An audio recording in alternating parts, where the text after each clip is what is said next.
It's so surprising how many game companies are squandering their IPs. Because I played like Total War Rome, the first one, and Total War Warhammer when I had a laptop. So on the lowest settings possible. I think Total War Warhammer I ended up liking a lot more.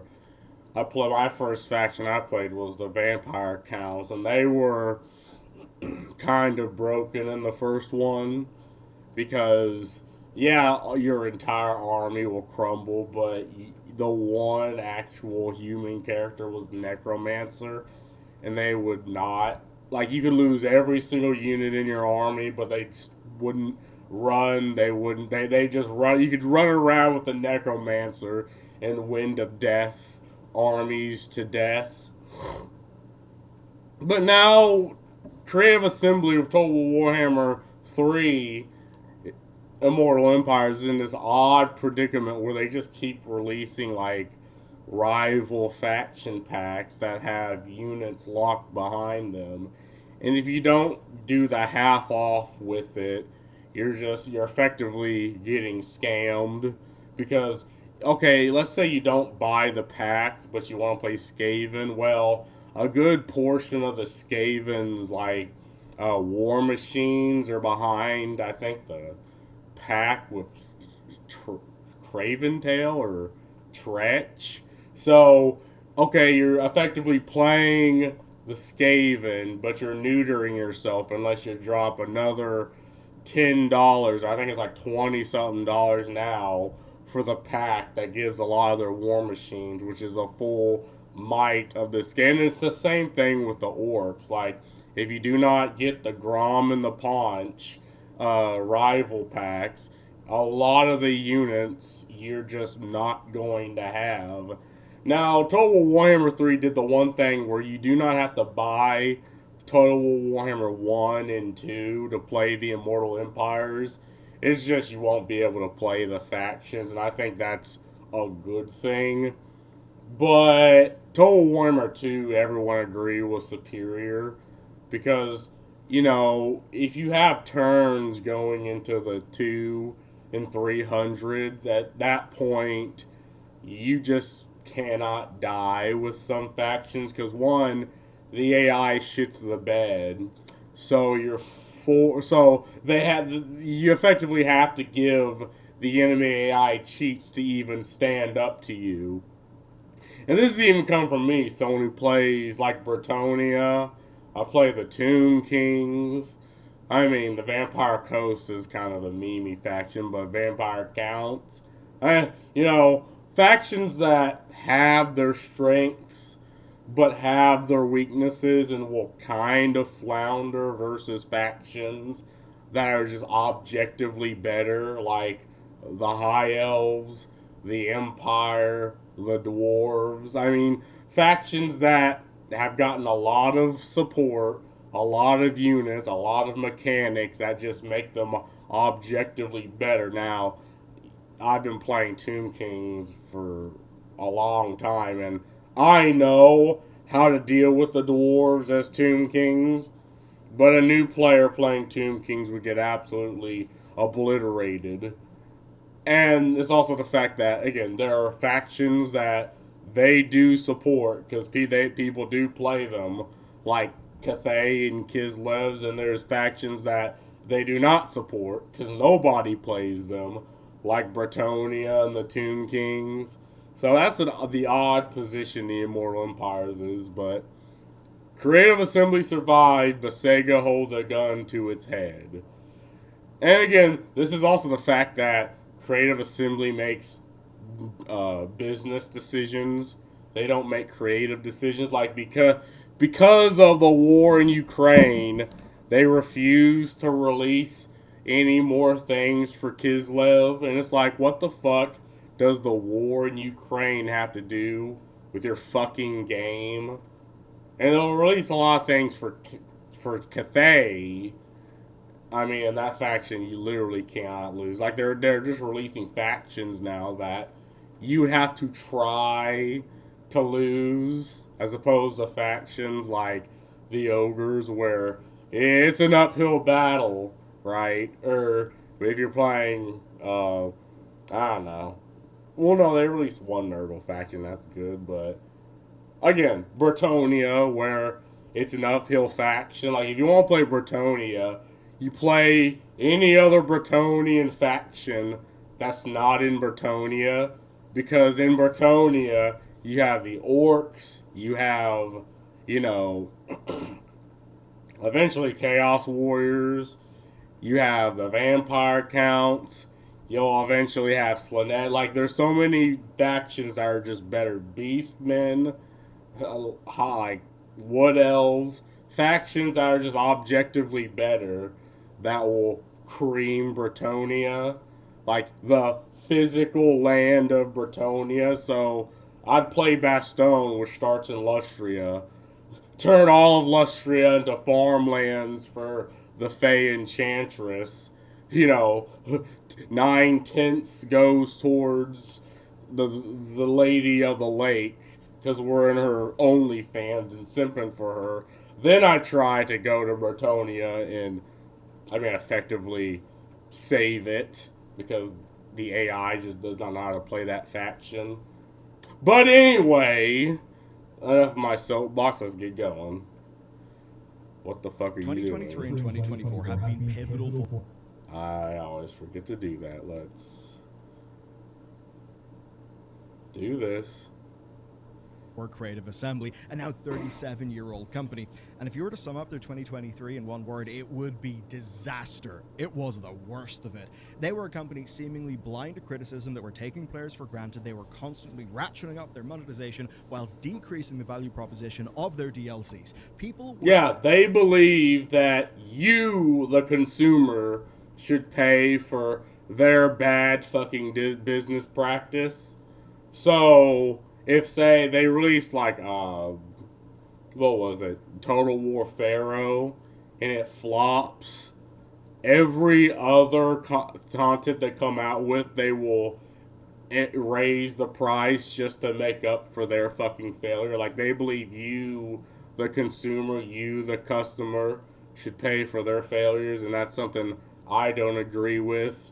And it's also along with the fact that there's a lot of creators like Legend of Total War who's had enough friction dealing with their upper management, because the same people that were there in the beginning when Total War Warhammer was popular and niche and was actually a good game is not the same people now that are businessmen. They make business decisions and they effectively run it like so. So they'll gaslight their creators. They'll get in.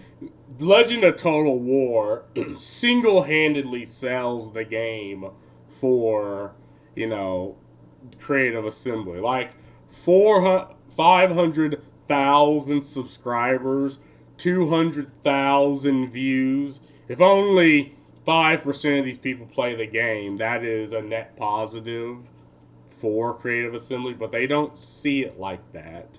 They see it as if, yeah, they're giving you a product that you just can't live without. Were leaking from the company like hell. I was even getting leaks as somebody who doesn't specifically do Warhammer coverage. Coverage on the internet exploded.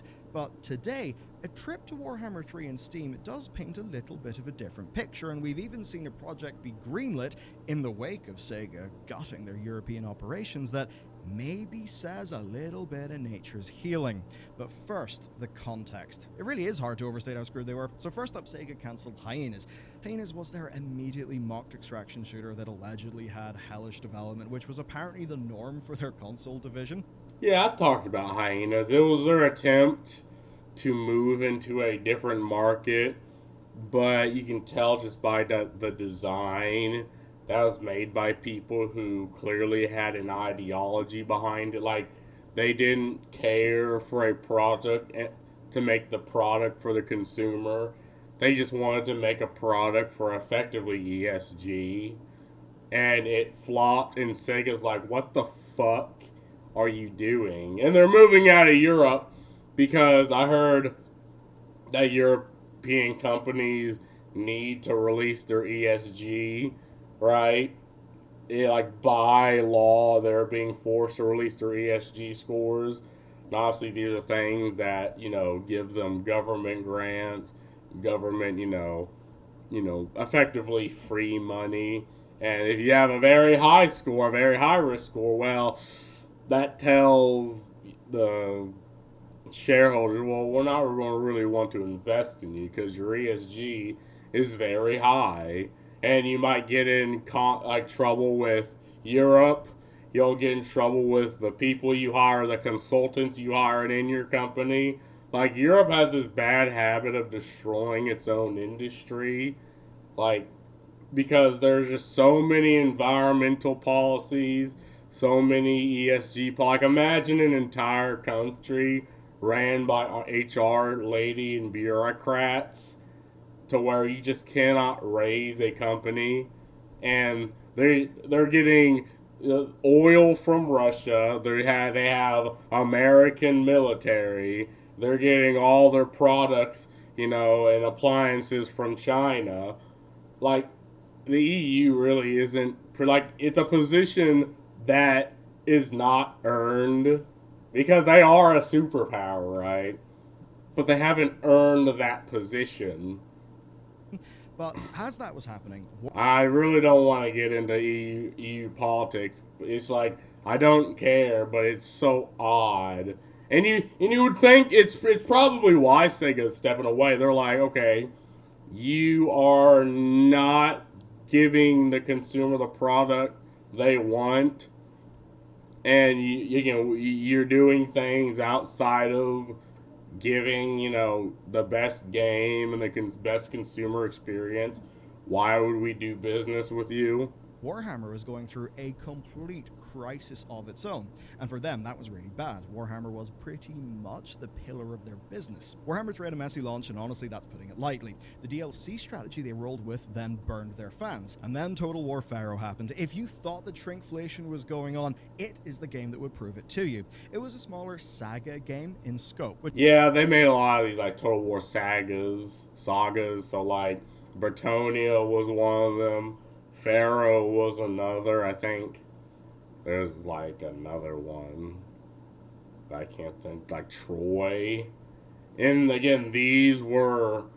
I know a couple of them were monumental failures, and maybe some were fine. But again, it's proof that the consumer's like, what the fuck are you doing? Like, again, another company with this golden goose of an IP that they refuse to do anything with because they would rather run it like a business and a bureaucracy instead of giving the consumer what they want. Which would be like the middlingly received Thrones of Britannia and the literally given away for free in the Epic Store Total War Troy. But it was priced like a full historical Total War game. Yeah, I think it was like 50. I can't, I'm sorry to keep pausing, but I have a lot to say because I was into Total War. Like, I like strategy games. Like, I played Age of Wonders, Age of Mythology, Age of Empires, like Total War Warhammer. Like, I was a strategy nerd. And it's amazing that they're choosing this route. And despite what anybody else says, they just refuse to listen. And they're going down this route regardless. Now, I come from the historical side of the Total War player base, and to say that we have felt ignored for a very long time and underserved would be putting it mildly. So, seeing that absolutely did not go down well. Reporting sourced from insiders painted a picture of management running the studio into the ground, with team members who had an accurate read in the situation being routinely ignored and passed over. It was a disaster, and it all came to a head just over 1 year from the publication of this very video, December 17th, 2023. A statement from leadership, and the rub of that statement was clear. Basically, they said they're not reacting to things swiftly enough, their development pace is not working for players, they mispriced Pharaoh, which actually had its price lowered, with all customers being refunded the difference. Then Total War 3's DLC was delayed, there was promises of fixes made, and that was it. Shadows of Change was probably one of the worst DLCs or like faction DLCs that released out of all of them. But I mean, they end up releasing others later. But I think if you look now on Steam, Shadows of Change is abysmal. Wait, am I? Okay, I am. I always have to check. But yeah, like they're going down. Like so, it's so odd how many entertainment companies are going down this downward trajectory where they don't take responses from the consumer. They don't take responses from people inside the company that are like, look, this is some bullshit. And they, again, they either fire them or pass them up, and they just hire yes men.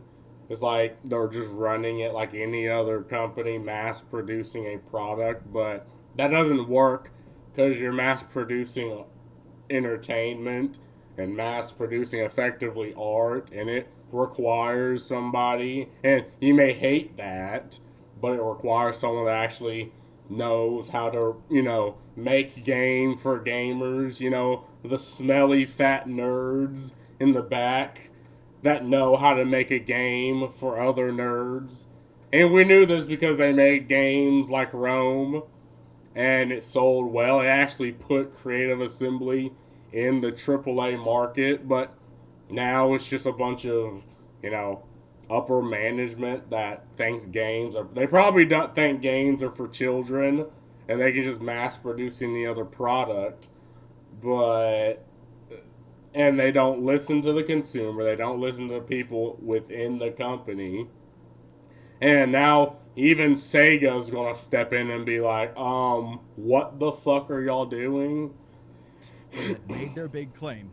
And what we're going to do today is chart forth 2024 to see if they prove their worth. We're also going to go deep into Sega to see what they have said, how they've been divesting from Europe, and the sort of curious situation we're in for the future. Now, of course, we are about to enter an absolute desert of content because it is the holidays, but I do have good news for you. We've got videos queued up for all of that time. So all I ask is that you give us a click on the subscription button. Basically, it gives the algorithm a positive signal, and that actually helps us out a hell of a lot. The future will make it through with the support of today's sponsor.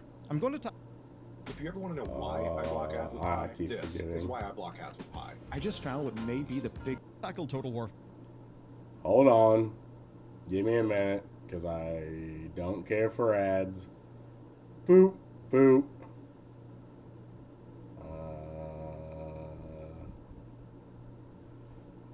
Let's just do that.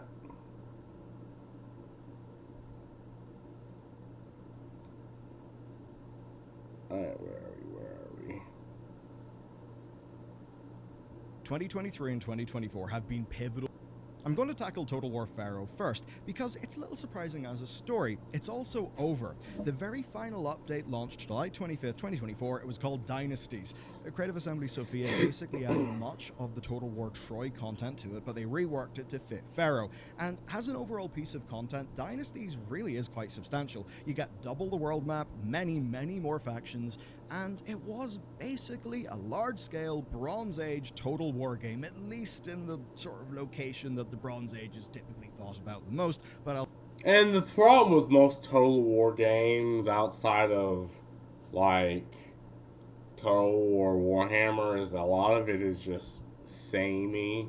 A lot of it is, cavalry can run over archers and can charge in the back of infantry, while spearmen kind of counter cavalry and can't really stand up against swordsmen, but the swordsmen are all the front line fighters that can hold the line and protect your archers. And you have the shot cavalry, which is better against running in the back of your infantry, and you have smaller type of cavalry that is made for running down archers, but then you have archer cavalry, which lays down. Like, a lot of it is samey, and that's why I kind of prefer Total War Warhammer, because there you have, very wide variations of, like, infantry. Like, for vampire counts, you have your zombies, which are garbage, but they stay and they inflict terror upon, or fear on like infantry. So while they're there, you have like your vampire lord or the necromancer just throwing spells upon them, and then you have monstrous units like giants that can smack through cavalry. You have anti-large cavalry like the blood knights that can obliterate like trolls and giants and other cavalry, but you don't want to get them into your spearmen, so you try to avoid them, or you try to muck them up with like your fell bats, so you have flying infantry or flying monsters and such. Like, there's just so much more variation. Then you got like missile cowboys. I don't think vampire counts have range units other than the Sylvanian crossbowmen and Sylvanian handguns. But they have the Mortis engine, which effectively just sucks health from any other enemy infantry around. And I think that's really the problem. Like, I don't know, why would you play this over just playing Rome 1 or Rome 2? I don't know. I mean, unless you're, I guess, a fan of, the Bronze Age time period. Historical tangent. Anyway, this also came with a new Steam page.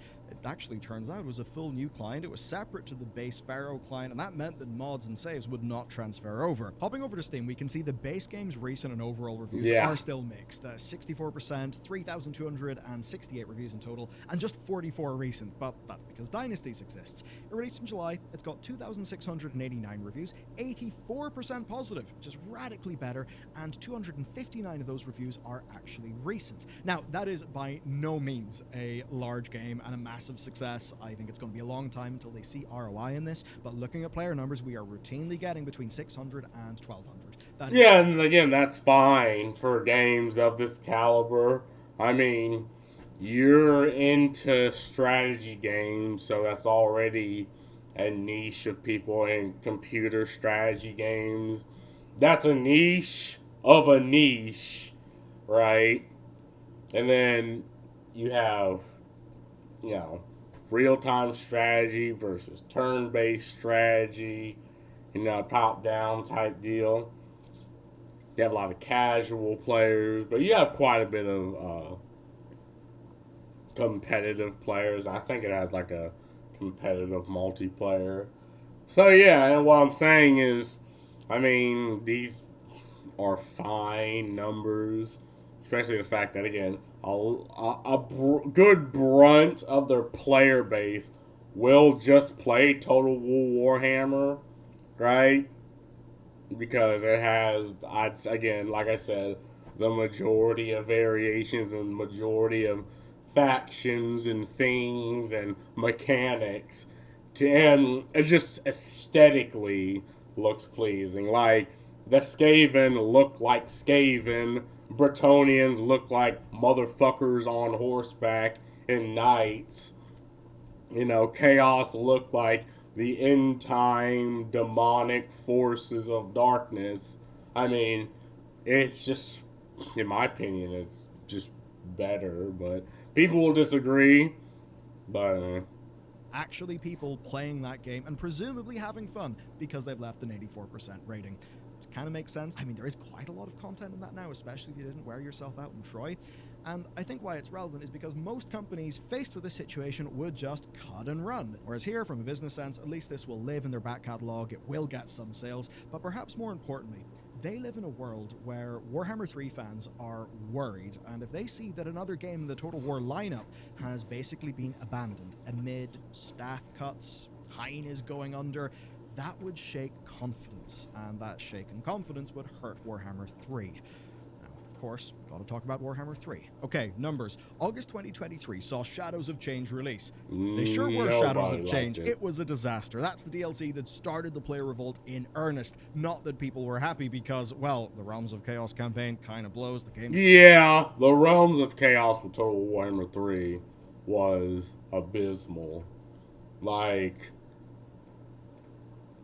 I mean, okay, you have a third of the factions that exist, a third of the land, and then for some reason you just enter the chaos realm for just out of no reason, and a lot of the gameplay just seemed samey, which on the Immortal Empires is fine, but you're in the fucking chaos realm fighting down demons, and you're just playing, I don't know, capture the fucking flag. That is just so dumb. And I played the ogres, which, again, they're a completely different fighting style. Like, imagine a faction where the majority of them are like monstrous infantry.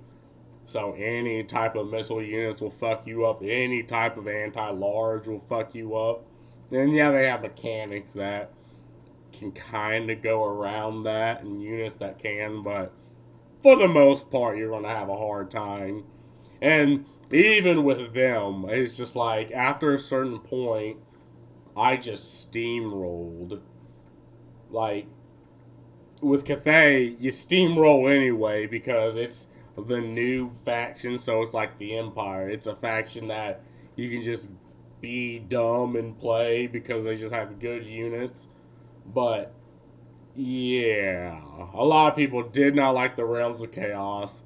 It was samey. It was also kind of short. I mean, ship full of bugs and so many other problems. Yeah, now, at that time, it had player counts of around 34k, but by April 2024, the numbers changed. Thrones of Decay, which came out then, saw concurrency soar to 74k. And it's also where they changed the business model. So the overall higher price would stay, but you could purchase every constituent faction separately, or you could just buy the entire bundle for a discounted price. It wasn't just paid stuff. CA did make guarantees. They promised larger updates outside of paid DLC, and what we got there was the likes of, say, reworks to the Dwarves Deep, to Chaos Cults, whole units actually added to some factions, and some pretty damn solid quality of life fixes, but there have been wobbles, including recent wobbles, actually. And it's kind of unfortunate for them. If you take a look at the latest round of DLC, you would assume it would be the cherry on top of a very hard-fought year. But on Steam, each constituent DLC has got a mixed response. These are the DLCs that just came out, though for the most part, those are down to bugs and mechanical critiques from the more dedicated players, which to be... And kind of the fact that, again, a lot of units are locked behind these packs. So again, if you don't get the packs, you don't get the units, and you're effectively shirt cocking it. But yeah, I mean, a lot of people are like, okay, so why is a DLC which gets you what, 2 factions or 2 legendary lords of factions that already exist? Why are they just $15 fucking dollars? That's ridiculous. Be clear, is a bad thing, but it's not them fundamentally rug pulling on the value proposition, but still, they need to navigate it with care. I did see some negative reviews also not realize that the Steam dynamic bundle pricing wouldn't overcharge you if you bought them separate but then continued buying them, but that basically comes with the territory when you do your DLC like that in Steam. Now, the player numbers have actually lowered. Thrones' peak was one of those genuine we are so back moments. Its contrast from Shadows of Change was massive. Omens of Destruction is sitting at 48k, which is weaker, but it's well... I don't know, where is the Immortal Empires? Like, I think that was, like, here? When Immortal, or was it here? Like, I know one of these peaks was Immortal Empires, because that was huge. Ahead of Shadows of Change. Big picture, though, the one thing that will matter to them the most has changed. It's actually quite stark. 2023 saw them add 12,000 positive reviews, but also add 20,000 negative reviews. Quite bad. 2024 is night and day. They added 25,000 positive reviews, but they actually decreased 5,000 negative reviews. And that is an impressive thing, because that means that somebody who left a negative review has actually got to go onto Steam, go to their review, and flip that to positive. A lot of people say they do that, but common wisdom around game developers is that it's very rare to get someone to flip their review. Not out of bad... Yeah, at best they get rid of it, but most people, they'll be mad, they'll make the review and then just forget about it. I mean, weakness just because it's another digital chore and we've all got so many digital chores. Overall then, it is still sitting at 70%, which is, lower than we would like. But the recent reviews are 89%. That is really good. And it's actually not all that has changed. Creative Assembly have also changed player communication and, they really needed to, because before it absolutely blew. And industry-wide, it's communication that is getting live teams in the most hot water. This is absolutely what we want marketing teams to get through their thick skulls. Funny enough, we actually like it when developers talk to us like they're people and we're people, rather than it being clear PR where it almost feels like the devs have just got a gun to their head, or those awful, overproduced, staged conversations between executives that are always cinematically shot that, are deeply embarrassing. What CA did was definitely risk the latter because they did have plenty of long videos that were panels, but they actually did a good enough job of not going too much in the production value and just letting their developers take center stage. And I think it's hard to overstate the power of just putting a human face to some news or to a mechanic, and importantly, to do it in the right way. Because Creative Assembly got that deeply wrong, and they got it wrong with a guy called Julian McKinley, who also shared his story when all of this shit was going on.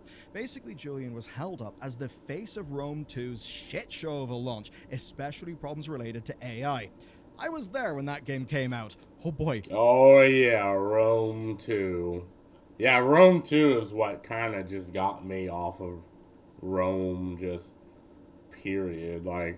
It's like, why would I play this over playing, I think, what's Total War, Warhammer? Total Warhammer was out. Or like Shogun.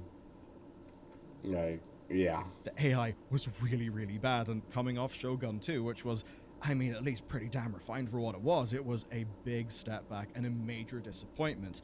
The thing is, Julian was basically the guy that everybody knew for Rome 2. He got a massive amount of flack, and he was not supported or even set up to win. It was a massive loss, and it was them treating him properly badly.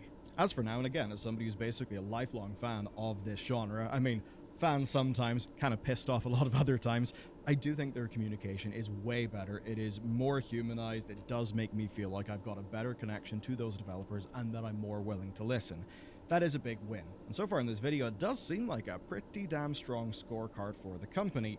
But of course, you know us, we do have to go a little bit extra in things. So to get a handle on everything, we decided to focus on who's actually running the show, and that is their corporate owner, Sega, and the lovely cuts they've been doing. November 2024 saw Sega make what is by now a fairly common move. They sold Amplitude Studios back to its management. Now, you may not have heard the name Amplitude, but if you've seen the Amplitude made Endless Space, Endless Legends, and Dungeons of the Endless? Phenomenal games. Now, and when Endless Dungeons came out, it was weird because, again, I guess they hired just a bunch of community managers that, do what community managers do when they attack the fans.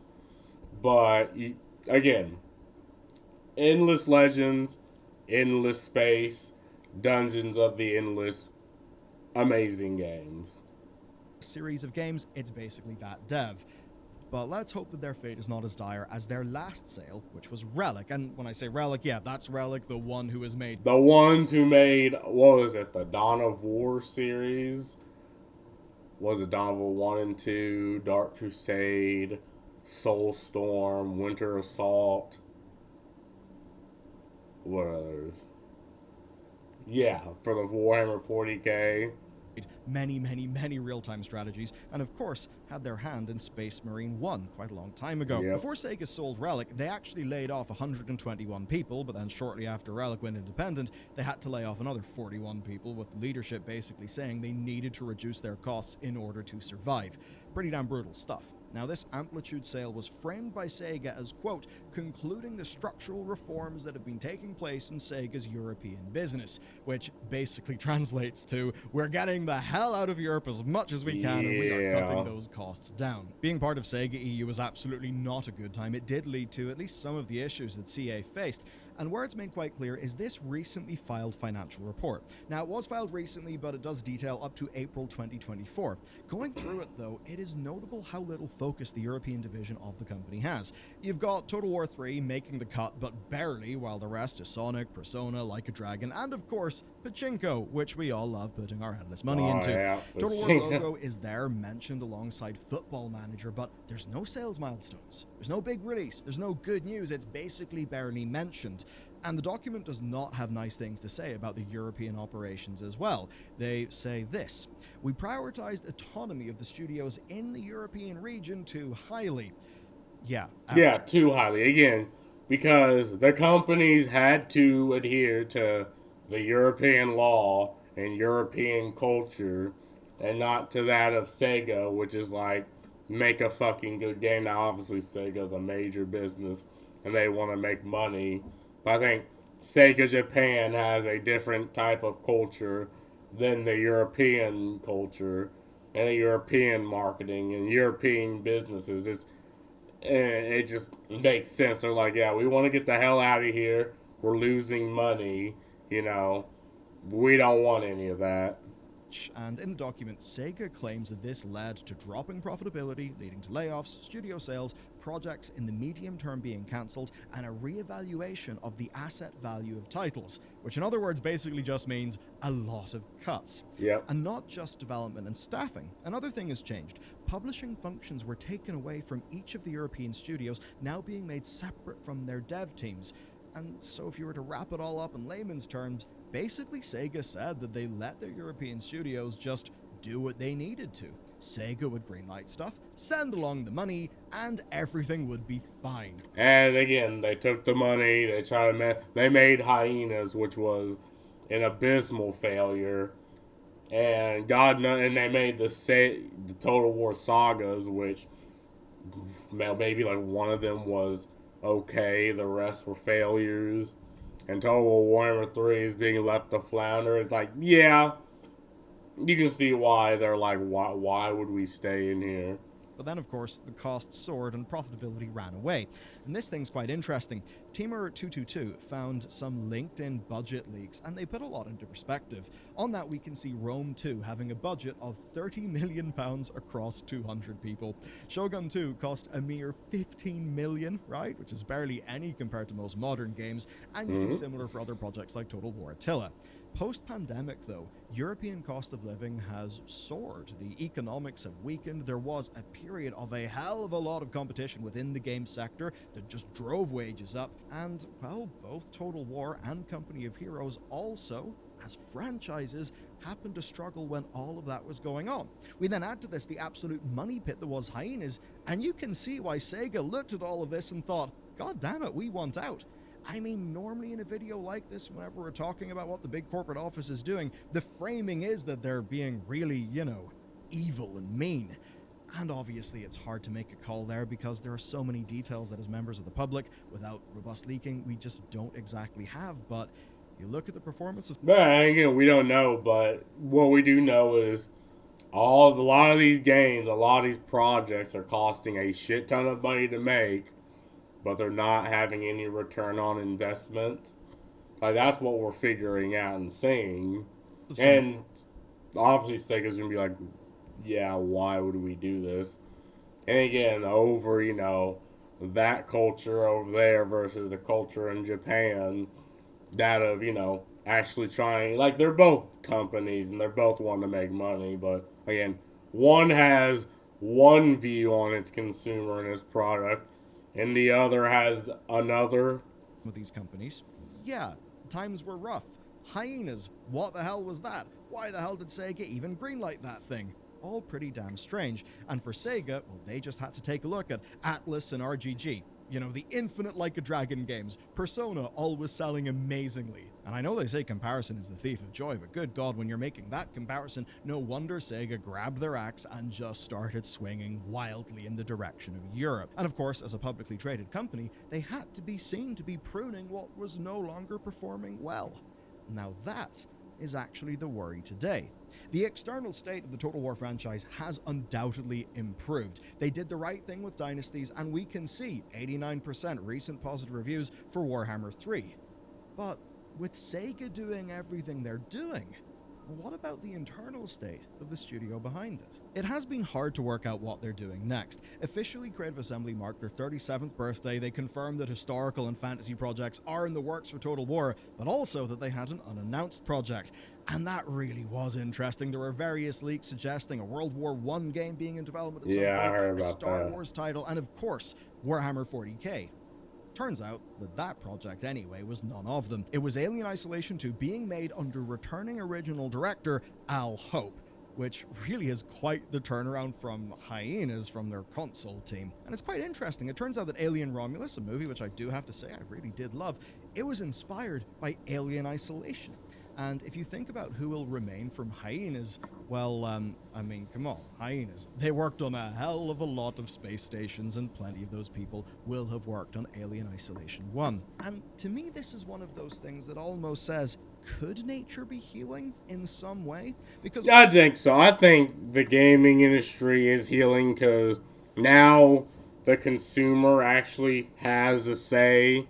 Because for the longest time, over the pandemic, like a lot of entertainment companies have invested a lot, and in the sectors that didn't add to the product, didn't add to the project, but these are people that they paid, and these are also people that I guess didn't view like gaming the way the original people did, or the way the consumer did. The gamer views gaming. They just wanted to, I guess, suck up a fat paycheck. But now you have China and South Korea and Japan shoving out entertainment that's they're actually being profitable. And most Western companies like Ubisoft are failing. And most other Western projects like CD Projekt Red is about to fail. And now people are actually listening to the consumer, even to those that are unreasonable. It's like if a good portion of your consumer base is unreasonable, maybe there is a reason why they're holding an unreasonable stance. So instead of just, doing this toxic positivity thing where you don't listen to any negativity, you don't listen to any criticism or feedback, maybe you should listen to some of your consumers and the people that work at your company. what this game is a single-player narrative horror game that is being made in place of a live service extraction shooter. So, in a way, you could say it would never make infinite money, infinite wealth, if we were to think about the output of RGG. But of course, with the right expectations, with the same budget, it can do well. And that is what brings me to a chart that we dug up for another video. So this is a breakdown of player count distribution. Personally, I don't care for that Alien Isolation as much as Total Warhammer. I mean, with the release of vampire counts, like, it's proof that they can make factions that are interesting. Just effectively rose from the ground. There's other factions in the Total Warhammer, like the Amazons, Albion, the Eastern Beastmen, that, Araby, the Dogs of War, and we might. Well, I heard they were going to make like sub-factions, but I don't know.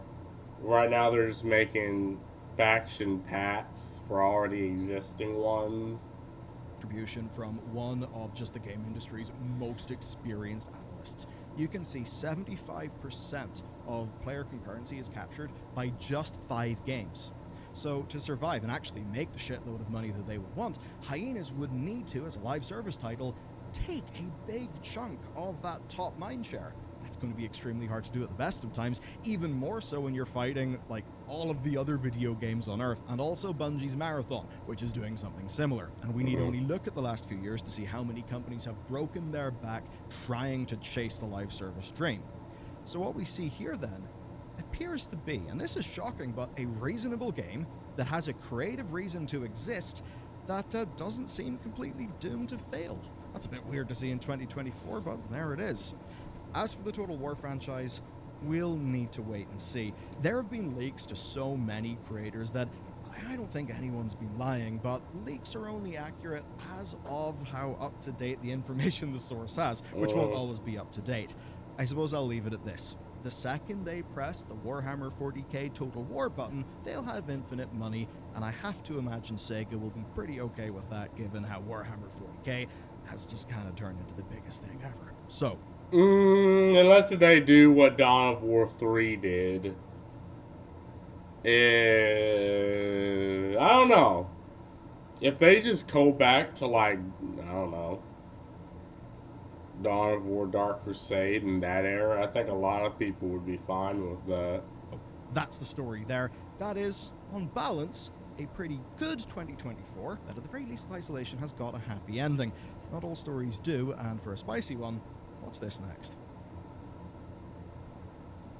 Yeah, and that's kind of how, like, I'd say above all, it's kind of good, but, I mean, what would get me back into Total War Warhammer is, again, just a new couple of new factions or sub-factions. I mean, I played I want out of, like, the factions I liked, and some of the newer ones I was curious about, but, man, Total War fans did what many other franchises need to do and put their entire beloved franchise to the fire. Either value your customers or fail and go away. They choose to finally start putting a bit more value into their customer. Still need more, but it's great to get free LC back, proper updates, DLC sold as a package or in parts as the player wanted are all great steps.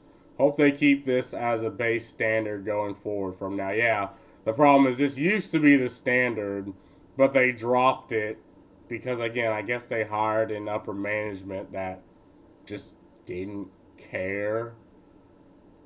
There are only three things I want: Medieval 3, Empire 2, and a 40k game. Yeah, I mean, I got good news for you there with Space Marines 2. But Medieval 3, I think I played 1 back when you could get games from the library. They've been turning around their image with their new DLC release, and people are becoming more optimistic. The problem is they keep doing better and throwing all the goodwill they earn in the trash with poor value content and needing to crawl out of the hole they just dug. Yeah, it's like they've had some, like, for Creative Assembly and Total War, they've had some high highs with Total War Warhammer 2, but they had some low lows with the Total Realms of Chaos and Shadows of Change. So that seems to be the issue.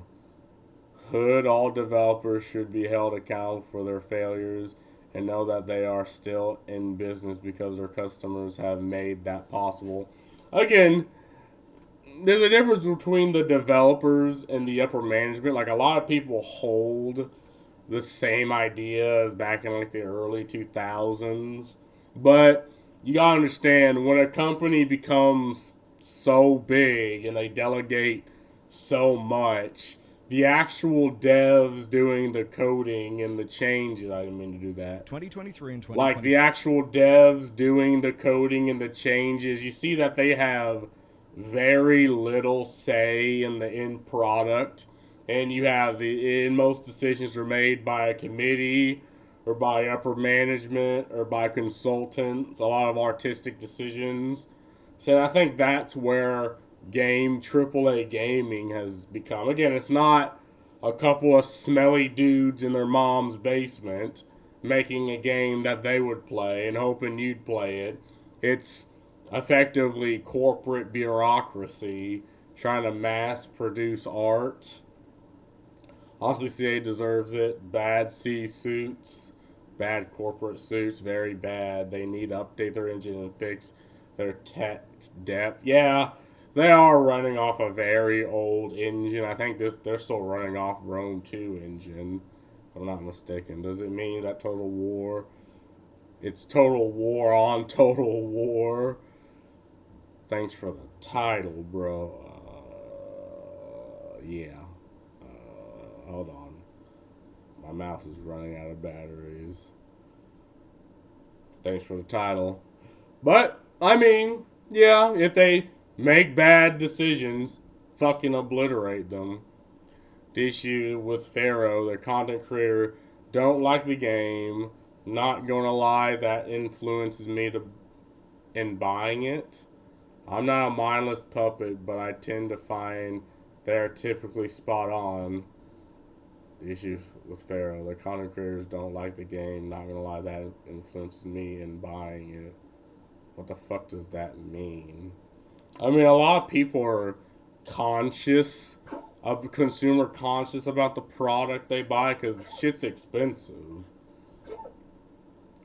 No more live services, no more crappy spin-offs, no more half-baked monthly content released for the sake of it, no more excessive team size, budgets, and expectations.